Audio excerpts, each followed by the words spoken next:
we started this tour in Crawford, Texas. And Crawford is actually a very pretty town. It really is. It's beautiful, green, rolling hills. We had about 10% of the entire town come out and see us.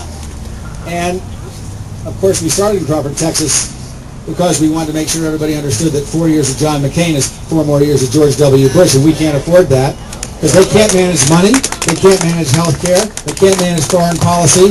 Everything they touch goes wrong. They certainly couldn't manage disaster relief for Katrina. We can do better than this, and we will do better than this when Barack Obama becomes president.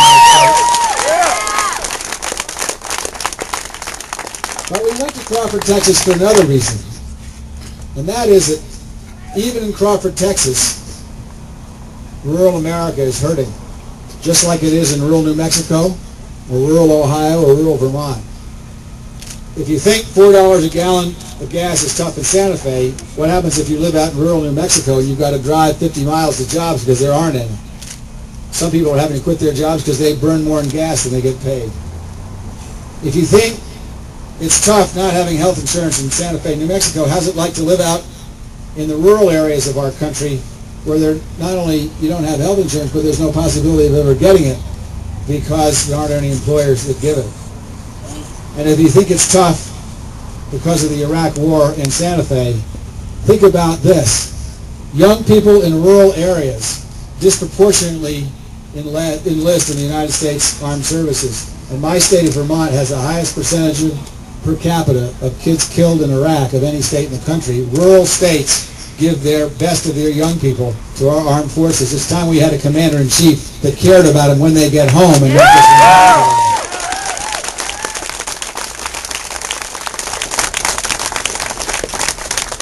Now, there is a big difference between Barack Obama and John McCain. John McCain was asked yesterday how many houses he owned.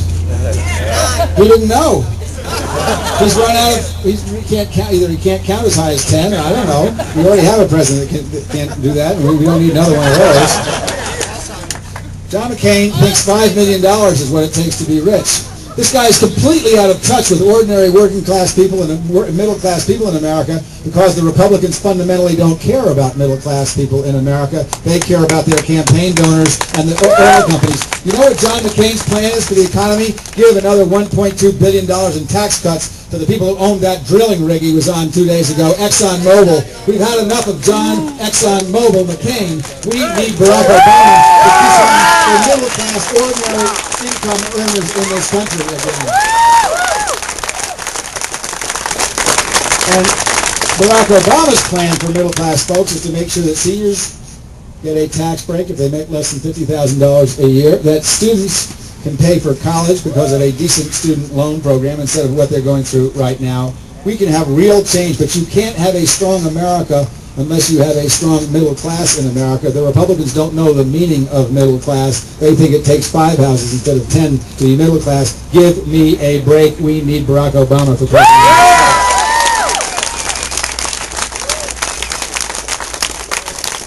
You know what the difference between Barack Obama and John McCain is on the Iraq War? 98 years in Iraq. Barack Obama thinks we can get out in 16 to 18 months. John McCain says it's okay to stay for 100 years. Now, the Republicans go crazy when they say that. Well, that was taken out of context. He really meant that they can be there for 100 years, but they wouldn't be in combat. First of all, anybody who thinks that our troops are going to be in Iraq and not be subjected to sniping and somebody trying to bomb them for 98 years doesn't understand Iraq. Maybe they went over there when they had 100 security guards with Kevlar vests taken to the local markets. So how safe it was. Second of all, the Republicans don't get it at all. The reason we don't want our folks in Iraq for 98 years is because we're spending $10 billion a month in Iraq, and that money ought to be here in New Mexico, helping our schools, getting people health insurance, making sure our roads are better, making sure we have real renewable energy sources, and not John McCain's $2 billion tax cut for ExxonMobil. We can do better than that.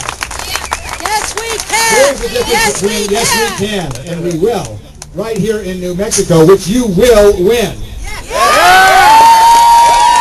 Here's the difference on health care. Barack Obama has a plan to make sure everybody has health insurance. You know what the Republicans say about that? John McCain said himself, that's socialized medicine. Is anybody here over 65? Yeah. All right. Well, your socialized medicine evidently is going to be taken away from you because they think Medicare must be socialized medicine, right? So not only are they going to privatize Social Security, now they're attacking Medicare. We can do better than that. What is the matter with these people? They didn't vote for it 35 years ago when we put it in. They don't want to vote for it now. We need Barack Obama as President of the United States, not 4 more years of right-wing government that doesn't understand what senior citizens need. Medicare is good enough for my mother. It'd be good enough for most people in America. But there's another reason that we need a universal health care program in this country. This is not just about us wanting to do the right thing for folks who are struggling. This is about jobs. We don't just lose jobs to China under the Bush-McCain economic plan. We're losing jobs to Canada under the Bush-McCain economic plan because our automobile industries get hit every time healthcare goes up 3 times the rate of inflation. They don't pay that bill in Canada because the government pays that bill. We need a system where we can compete. There are jobs in New Mexico being lost because of the Bush-McCain economic plan. If we had health insurance, it would help small businesses. It would help manufacturing jobs. We need a universal health care system in the United States of America. And John McCain's solution? Veto health care for children. He supported the president's veto on that. This is a guy who is completely out of touch. Maybe we can use some of those 10 or 15 or however many houses he finds out that he has for health clinics for uninsured kids. Let me just conclude by telling you the most important thing I think that Barack has got ahead of him and the most important thing that he's going to do for our country. To an awful lot of people, the most important thing is survival. It's just gas prices, the mortgage mess that Bush and McCain have left behind, health care, the economy, Iraq. But in the big scheme of things, we have to heal this country. For 30 years, there's been ugly, divisive, bitter politics pitting one American against another. Barack wants to change that. We're reaching out to evangelical Christians, not because I think we're going to win 57% of the evangelical vote, but if you look at evangelical Christians who are under 35 years old, here's the 3 issues they care about the most. 1 is poverty. 2 is climate change. 3 is Darfur. That is a Democratic Party platform, and there's no reason for us not to work with anybody who wants to work with us to make things better. We don't have to agree on every single issue in order to make America a better place. We can work with everybody, and we will. And we will. So the first job is to heal America. Barack believes, something I believed when I was governor, that everybody is our boss, whether they vote for us or not. And it's time we stop the terrible mistake of the Bush-McCain folks who want to be president of half of America, which is the half that agree with them, and that we understood that every American is part of our family, and we're only going to be strong again if we're all together. So our jobs depend on it. Our defense depends on it. One thing the Republicans have never figured out is that in order to defend America, you can't just rely on brave, well-trained troops and a well-equipped Army and Marine Corps and Navy and Air Force. The moral authority matters. Having the moral high ground matters to our national security, and the Republicans can't deliver that because they don't understand what moral authority is. They think you get it at the barrel of a gun, and you only get it by acting as if you deserve to be respected. Let me give you a perfect example of this. Harry Truman, the Marshall Plan. We defeated fascism in Europe. He used American taxpayer dollars, which were none too popular at the time, to rebuild Europe, the most violent continent on the face of the earth for the last 1,000 years, into an extraordinary, peaceful continent with 27 countries in one economic union, 15 of whom now use the same currency. Jimmy Carter, who went to the Middle East and then back here, got Menachem Begin and Anwar Sadat to agree to the first peace treaty between an Arab nation and the State of Israel. Bill Clinton, who not only brought us closer to peace, although we still have a long way to go in the Middle East, but sat down with Catholics and Protestants in Northern Ireland and helped to bring an end to a bloody 30-year sectarian violence where 3,000 women and children lost their lives.